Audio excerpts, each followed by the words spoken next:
हल्का सुंदर हो जाता है ना, उसका सुंदरता पूरा गुमान रहता है। अरे हम लोग कुछ बोलते रे का बच्चा रहता है, समझे। इसीलिए बाबू ये दुनिया में आदमी कपड़ा से जो है ना इंसान नहीं बनता है। कपड़ा से अगर आदमी अच्छा नहीं बनता है, बाल का ऐसे कर लिए, इसको ऐसे कर लिए, उलट निकाल लिए, चबूतरा कर दिए, ऐसे कर दिए, उससे आदमी अच्छा नहीं बनता है।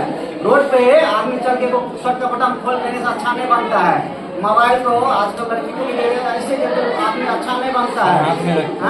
आदमी अरे इतना सुंदर जेबी है, इतना सुंदर सब, लेकिन ना, लेकिन हाथ में रास्ता उसके मच्छर जाता है, ऐसे करके जाता है बाबू। इसीलिए कहते हैं इधर सुनो, सबको देखते हैं इंसान का मनुष्य का बाबू मनुष्य का मानसिकता इस स्तर का हो गया है, क्योंकि मनुष्य का विचार इस स्तर से हो गया है। अभी के समय में क्या होता है, मनुष्य के अंदर में देखते हैं, मनुष्य का ऐसा सोचे हो गया है, उसका ऐसा तरीके हो गया है, ऐसा उसका चिंतन हो गया। अब सोचिए ऐसे में पढ़ाई करो क्या होगा, ये तो कल के